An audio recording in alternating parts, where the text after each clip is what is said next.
Welcome back to another episode of Panther Sports Zone. I'm your host, Kenneth Richardson. And I'm Davila. And we have an action-packed episode today. I mean, there's so much to cover. We have tennis, we have basketball, we have soccer, we have softball, track. Definitely track. Definitely wanted to mention that, but we're going to definitely get into it. So, on the track side, Prairie View's men and women's tennis team competed yesterday, February 4, 2025, at the Prairie View tennis courts against Texas A&M Corpus Christi. Though the Panthers fell to the Islanders in each match, they showed resilience throughout the whole competition. On the women's side, Andrea Pascal Balanca secured a strong start in her singles match, winning the first set 6-4. Abriel Isa delivered an impressive performance for the men's team in his singles match, dominating the second set against Tom Berry with a commanding 6-1 victory. The Panthers will be back on the court this Friday, February 7th, as they take on Nicholls State at home. Please to show up and show out for the Panthers.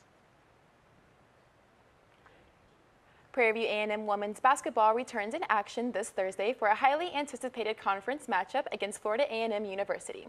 Both teams enter as fierce competitors looking to gain momentum in SWAC play. Florida A&M comes into the game following a loss to Alabama A&M in Tallahassee. The Lady Rattlers boast the second-ranked offense in the SWAC and hold a 4-5 conference record. While their defense hasn't been as dominant as the other teams in the league, they make up for it with a strong scoring, ranking third in team three-point percentage and second in three-point field goals made. On the other hand, the Panthers are coming off of a tough 69-82 loss to conference rival Texas Southern in Houston last weekend.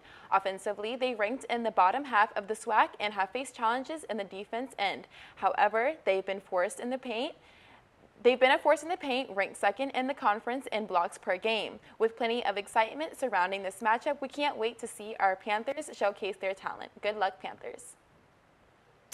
And on the men's side, the men's are preparing to face a matchup against Bethune-Cookman Wildcats in a conference matchup between two teams with similar seasons. Bethune-Cookman has established itself as a defensive powerhouse, ranking fourth in overall defense and third in opponent field goal percentage. They have also led the SWAC in three-point opponent field goal percentage and ranking third in rebounding, reinforcing their identity as a strong defensive team. However, their offense struggles are evident, as they rank overall in scoring 9th and 11th in three-point percentage as a team.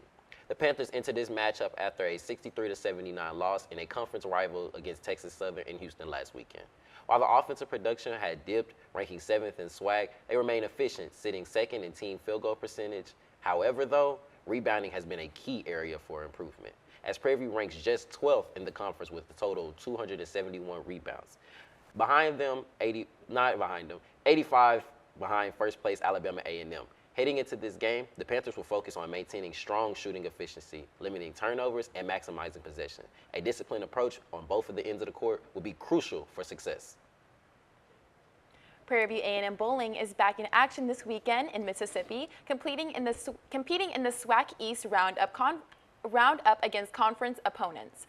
Their last outing was a dominant performance across the board, highlighted by Jada Gordon earning SWAC Bowler of the Week honors on January 22nd for her standout play. We're cheering you on as you take on your rivals and showcase your skills. Good luck, Panthers. In track, Prairie View's men and women track team are back in action at the Fast Track Indoor Meet in Houston, Texas. This event presents another opportunity for athletes to post their best time and set professional records and personal records and bring home medals. Following their strong performance in Albuquerque, New Mexico, we anticipate more success for the Panthers as they compete against their top-tier opponents. Best of luck to all the Panthers and keep pushing forward. And Morgan, I just wanted to actually highlight you for a couple minutes. I know I mentioned about the Albuquerque, New Mexico meet that y'all had. Would you like to really just harp on the success that y'all had during that meet? Yes, definitely. New Mexico, it's a tough place to go, especially for Texans, because the altitude is so high. And I just feel like we just did an outstanding job. The men's and women's team really killed it out there. We really showed up. And the fact that we had to get acclimated to the altitude out there, it was a difficult thing to do and to get used to, but I mean, with that in the way, we really killed it and we did amazing, and we're ready for not Texas Tech, but U of H this weekend, Texas Tech next weekend, and then SWAC. So okay, yeah. I definitely hear that. I mean, what can be the most what can make it the most successful weekend for y'all this weekend in Houston?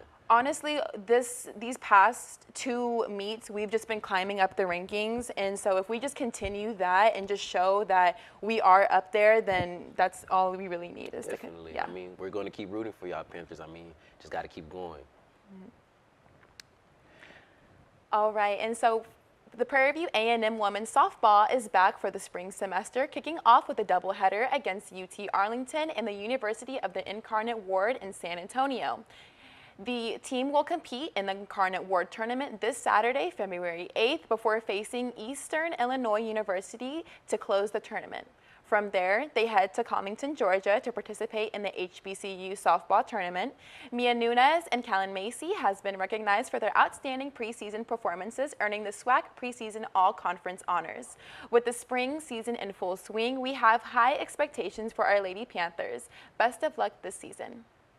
As we wrap up this episode, and it was just a successful episode as we talked about everything, it was just obviously a prominent episode. One thing I have to say to our Panthers out there, please show up and show out to support our Panthers in every sport, especially tennis. I remember I went to the tennis game the other day, and it wasn't a lot of people there. So I know these are all home games. They're on campus. You don't have to drive.